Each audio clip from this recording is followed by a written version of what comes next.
There was a sort of meeting of the minds on television a few days ago. I don't know how the universe was able to tolerate the joining of purveyors of such big ideas with big brains. But Donald Trump's personal lawyer, Rudy Giuliani, showed up on none other than Fox and Friends. And the video is simply stunning. Rudy Giuliani was so unhinged in this video in the middle of the impeachment trial of Donald Trump that the Fox and Friends people kept trying to end the interview and interrupt Rudy, but Rudy would not allow it. It became an embarrassment for everybody involved.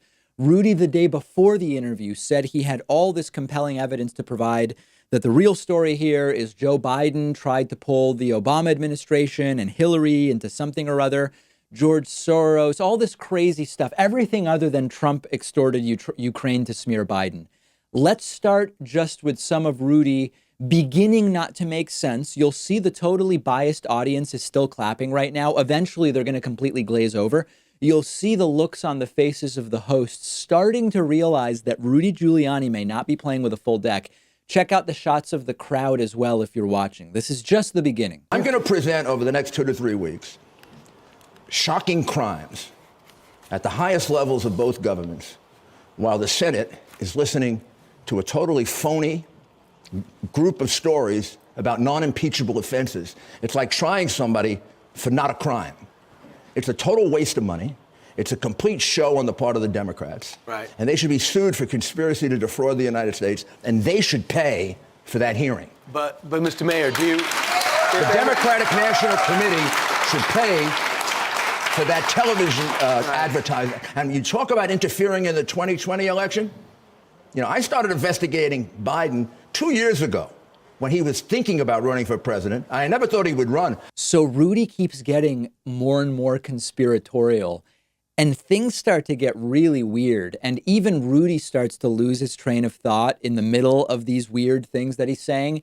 And the hosts are starting to get uncomfortable and shifting in their seats and realizing that Rudy's making no sense. And we've got to be polite because it's Trump's lawyer. But this is really going sideways. In the middle of the corruption presentation, one gentleman said to me, well, you know about the Biden bribe. I said, what are you talking about? He said, well, Biden got paid off.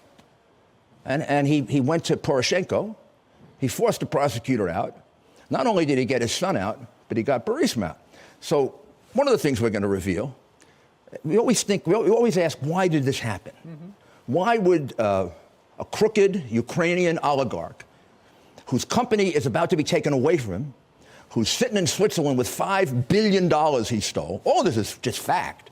His name is Mykola Zlochevsky. This is all true, what I just said.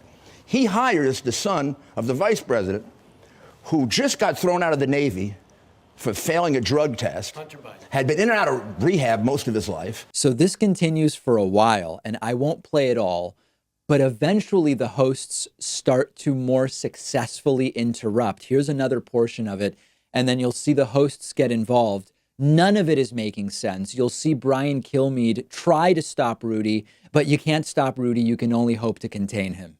And then right after that is when Biden says, get rid of Shokin. And Shokin will testify to that, and I will show you a document that in September of last year, Shokin was taken to the hospital with mercury poisoning. All right, so let me just get a word in. I know you. And you know that this happens. You know this happens in Ukraine and Russia. Right. So, the Mr. method Mayor, of choice is poisoning. So let's just say that everything you say proves 100% true. It is 100% true. Would you also say that the way you approached it, in the short term, which we're in the middle of, has made things worse for the president? No, I would say the way I approach it is for the benefit of the American people. Notice the audience is completely out by now. They don't even know what Rudy's talking about. At first, they sort of understood Rudy was saying things that sounded good to them, and they were clapping and cheering, and they would cut to the audience.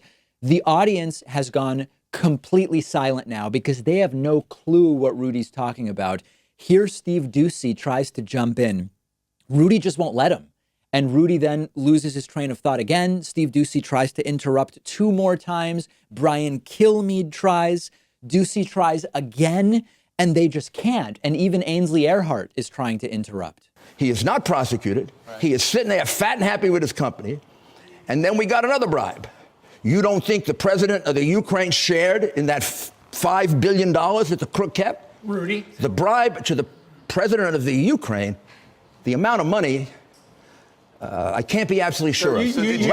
Let's say it's well in excess of $10 million. You know, the entire crowd has... Now, that shouldn't be revealed from a lawyer who finds out about this? Am I going to cover it up the way the Democrats and the media cover it up? Absolutely not. Rudy? I prosecuted too many corruption cases to sit by and watch my country sold out by a vice president who did it 2 other times at least in China. So how does this end? Can you imagine? No one has any idea what Rudy is talking about. They have no clue. Here's Doocy again, just relentlessly trying to put an end to this insanity. They're coming after me. Rudy, they want to kill me. When are you going to present, in terms of reputation? Pardon the interruption. Shokin, they're trying to really kill. Rudy, when are you going to present the evidence? Because you tell a compelling story, people want the proof. Today at noon. So here it starts to seem like it's going a little bit better, and Rudy is kind of calming down, but then it turns back around, and Giuliani's talking about George Soros, and then the hosts really don't know what hit them. They start to look dazed. You can kind of jump back into this anywhere, and it would make no sense no matter where you started the video, but let's look at another segment. That's when they moved the ambassador out, and they never bothered to investigate the allegations that she interfered in 4 investigations, that she was campaigning for Hillary Clinton during the 2016 election. The ambassador. The ambassador. That one of the cases she had dropped was on George Soros' company, Antac. I didn't hear any of this yesterday. Antac was gathering dirty information on Trump. So this is about Leshevsky and Poroshenko and Hunter Biden and Joe Biden and Obama and Hillary and George Soros. But definitely none of this is actually about Donald Trump. The next moment is one of my favorites. Rudy's cadence starts to suggest he's winding down. And you can see Steve Doocy spots the window of opportunity opening where he might be able to take control back of this nonsense. But then Rudy just gets going again, and the hosts all look dejected. You think it's just Biden who was cashing in the Ukraine? And then every time you hear the word Biden was Obama's point man, there's something that follows. The Biden family makes millions of dollars. They got an investment in a $1.5 billion housing program in Iraq when Biden was named appointment. I've been on the wrong end of interviews like this before, where you simply cannot get the guest under control. This is 13 minutes in total. Rudy is going on about everything from there are 2 bribes. Well, actually, no, there are 3 bribes, to this is about George Soros, to this is about Iraq. And the hosts can't get it under control. And the audience has been gone after minute number 2. Notice the first 2 minutes, the audience was cheering the propaganda. They have no clue what's going on. They've stopped listening. It's dead silent in there. And then here's the last series of attempts. And Steve Doocy has to half jokingly say, you have to stop talking now, by saying, I'm sure you could go until noon, Rudy. And Ainsley Earhardt laughs like it's all fun and games. But the 3 of them look like they're, I don't know how many of you have seen the movie Airplane from 1984. Hilarious movie.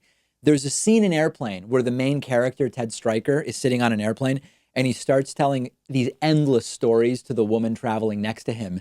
And every time they cut to the woman, she looks sicker and sicker to her stomach. And ultimately, she actually hangs herself in the movie. It's a joke. And Ted Stryker is just continuing to tell the story. The hosts look like that woman, and Rudy will not stop. Here, Doocy finally manages to end it. And they look at him and say, what, are you kidding? Right. Your son's got a no-show job for millions of dollars. You're in the pocket of Zlochevsky, and you're telling us not to be corrupt. You know how that hurts the United States of America? I have a feeling you could go clear till noon when your podcast starts. Give it up for Rudy Giuliani. We're going to be watching. We're going to be watching. That's the real case. A lot of headlines out of that. That's only the tip of the iceberg. There are other people involved. There's a lot more money involved. There was a pattern of corruption there. And even in ending it, Steve Doocy still can't stop Rudy Giuliani from getting a little bit more in there. That podcast Rudy is hosting, where he's going to give you all of this evidence, that podcast really sounds like a fun listen, right? Does anybody agree with me? Fox News, desperate to control Rudy, trying and failing for 13 minutes. This should actually be Exhibit A for journalism classes in how not to allow the guest to take control of the interview. And unfortunately, this happens to everyone. We've had people on this show where I lose control of the guest. And we've had situations where it ends up going 40 minutes and we end up just having to remove an entire part of it and say, we'll put that online and only using a fraction of it for the broadcast show because of time constraints. It's happened to me. You almost start to feel bad for the 3 hosts of Fox News because it's happening to them until you remember that they are the hosts of Fox and Friends and active participants in being purveyors of endless dangerous pro-Trump propaganda. Then I don't feel quite so bad for them. But an incredible unhinged off-the-rails appearance by Rudy Giuliani. Quick break. We'll be back after this.